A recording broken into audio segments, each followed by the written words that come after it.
Good afternoon, everyone, and thank you, Enrico. It's a fantastic pleasure to be here today to help to celebrate 20 years of knowledge media research at the Open University. Now, I've only been here for 3 weeks, and I feel very much a new boy compared to many of the people who've had many, many more years' experience. But already in those 3 weeks, I've been struck by the great quality and breadth of research at the Open University, and I'm really enjoying getting to know the great work at KMI. So this afternoon I'd like to reflect on some of those achievements that all of you have been responsible for, but also to lay down some new challenges, or at least to stimulate those of you who are now working in KMI about what the university would like you to aim for in the future. My main involvement with KMI so far has been through your largest current research project, and in my first 3 weeks I've had 3 briefings on that. So Enrico, very good craft work to get in the VC's diary three times over and flying the flag very effectively for KMI. So I've already got a good sense about how KMI's data, its platforms expertise, its data and platforms expertise, together with a really strong sense of social purpose, and that's something I want to emphasise, is creating innovation for our home city of Milton Keynes. There's a real danger, as I believe the history of the internet shows us, that brilliant innovations that can have considerable widespread benefits for the public can become co-opted by commercial interests and then operate in the interests of a group of shareholders rather than for society as a whole. One of the reasons that MK Smart fascinates me is for the innovativeness of its technology. The city-wide linking of the Internet of Things and the data platform on which all of that sits. But the truly innovative and probably the most difficult challenge that MK Smart faces is probably not going to be a technical one. It's how a platform can operate for the benefit of citizens and the council and commercial interests, and also be funded and then sustained so it's cost effective and crucially under citizen-based governance. At least that's what I think the aim should be. So I'm going to be really interested to see how MK Smart develops, and I'll do everything I can personally to see that this great experiment acts as a testbed for all that's special about the OU and KMI. That is the application of research brainpower, technical expertise, and a clear public mission to help solve the future problems of society. In fact, probably that definition I've just given in relation to MK Smart might well stand for a statement of what KMI has stood for and what it should aim for. The Knowledge Media Institute was created by a powerful group of people, many of them I'm delighted joining us here today, in 1995, in recognition of the need for the OU to be at the forefront of research and development in a convergence of areas that impacted on the OU's own nature. For instance, cognitive and learning sciences, artificial intelligence, semantic technologies, and multimedia. Back then, you chose to call this convergence knowledge media, the team collectively known today as KMI. KMI represents a research vision which takes research innovation and brings usable systems to real users with real problems. Knowledge media computing is not in some blue sky or an ivory tower, but instead must just be slightly out of reach, only slightly. The prototypes produced by the OU team here may be permanently beta releases, but they start by working and continuing to work. For instance, today we're being broadcast and recorded by the KMI Stadium tool, which was created, as we'll hear later, pretty much at the start of the lab, and it's still in use. Yes, it's a few generations on, but it's still the core of a great simple knowledge media idea. Now, as I've only been here a few weeks, I haven't yet had the chance to get to know many of you, although I look forward to doing that over a cup of tea later on and maybe in a pub later on this evening. If I can, I'd like to briefly give you some personal background of my own and explain why the topics and approaches of KMI are of particular interest to me. I've been looking back at some recent copies of the KMI review and seeing some really intriguing initiatives. For instance, the election debate visualization, using analysis of social media responses to election debates, presented with highly attractive graphics, to quote, bring politics to life. And I've already seen demonstrations of your augmented reality capability app to bring paper to life, all this bringing to life. I mean, I hope you'll eventually get something that brings life to life. That'll be really, really, really good.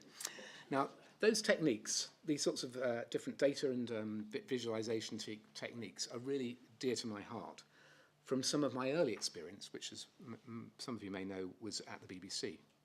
I was originally a producer of election night graphics with Peter Snow, and subsequently I was the editor of the BBC's election night programmes. Those were in the days before PCs.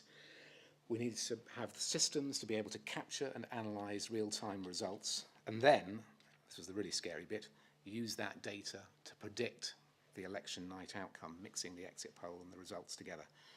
This was a truly hazardous business for any data scientist and for any editor to have their work potentially falsifiable in front of millions of viewers. And indeed, it was hugely falsified in 1992 when I had the privilege of presiding over the least accurate forecast the BBC has ever produced on an election night. So I'm used to risk in relation to research innovation. In order to do that at the BBC, we had to do fundamental research and innovation, supported by the BBC's equivalent of KMI, its Research and Development Lab, which incidentally has a great track record of bringing blue skies research to the living room with things like CFAX, NICAM stereo, DAB radio, HD TV and so on. Now, once we tackled the real-time data manipulation, the graphics then needed to be presented immediately and compellingly at a time, this is the 80s, when computer graphics were just a gleam in the eye of silicon graphics. We just had to invent it ourselves. Admittedly, we didn't then have augmented reality, although the nearest that we came to it was the augmented human, Peter Snow, with his sort of just a bit of fun. And that kind of human element, along with computing, is a really important feature to bear in mind. So when I read about the commitment to graphics excellence that KMI has, that really excites me. But I have to confess another secret passion, and I debated whether I should share this with you, but I'm in love with linked data platforms.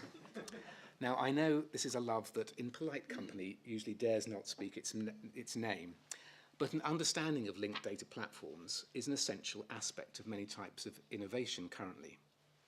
Now, if you have the latest version of the BBC News app, I hope you all do, I certainly do, which I've been involved with over the years, this is an illustration of linked data. So you can find that if you use that app now, you can now follow various topics, the thousands of topics that BBC News covers as part of its news coverage.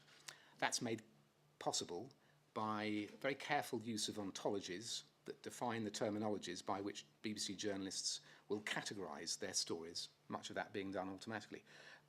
So, for instance, on the app, I've got set up Milton Keynes, technology, e-learning, social mobility, skills, Vince Cable. Sorry, I should have deleted that one. Now, that's all made possible by linked data. So MK Smart is a city-wide linked data platform. And these are really exciting concepts which deserve to be more widely understood.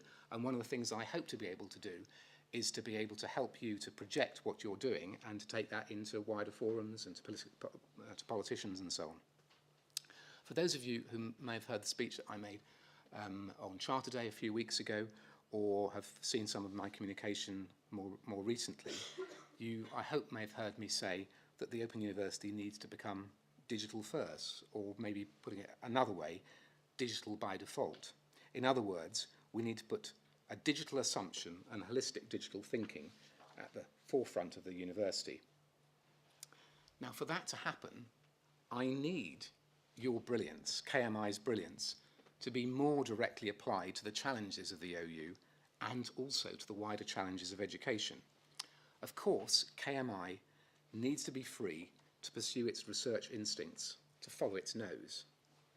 But it should always aim to bring as much of that as possible back to the heart of the university and its mission. Take MK Smart.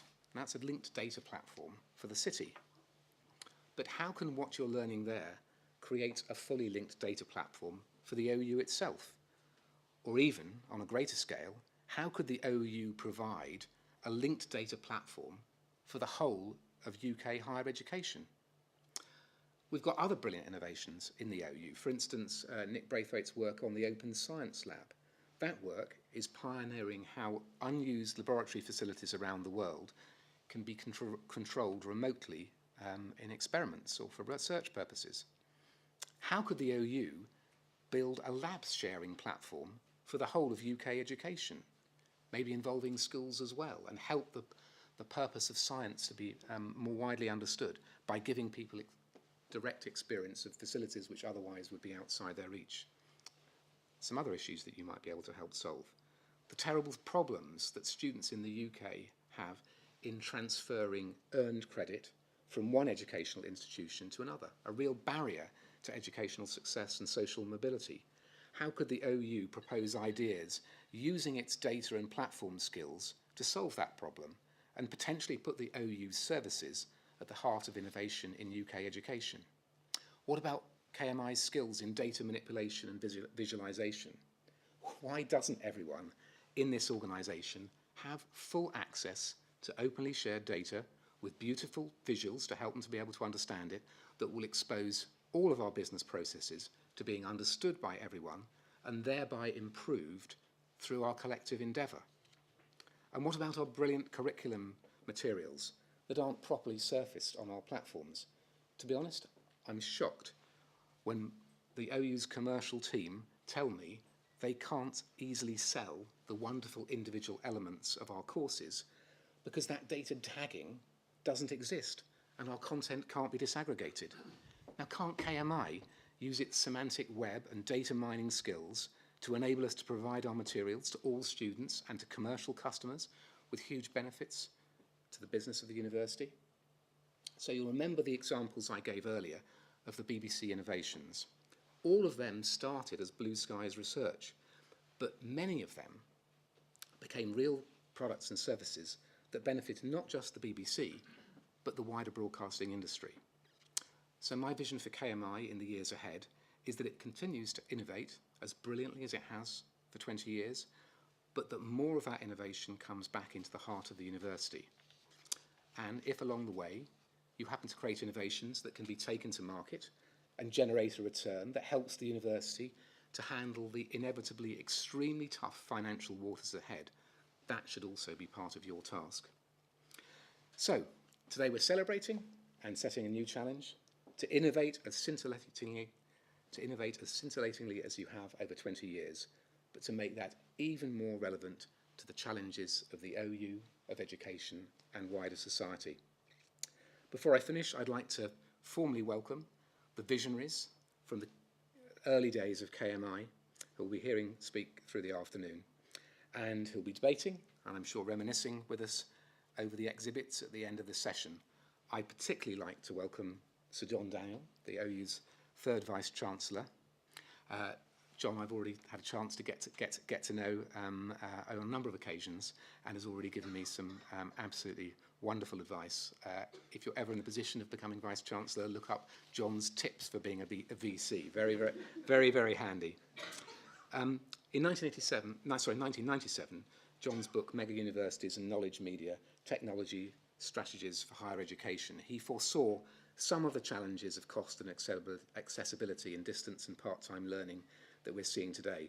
I'm looking forward to hearing how he thinks his 20-year experiment turned out, and to hearing more about what's going to happen with the OU's help in the next 20 years. Thank you very much indeed.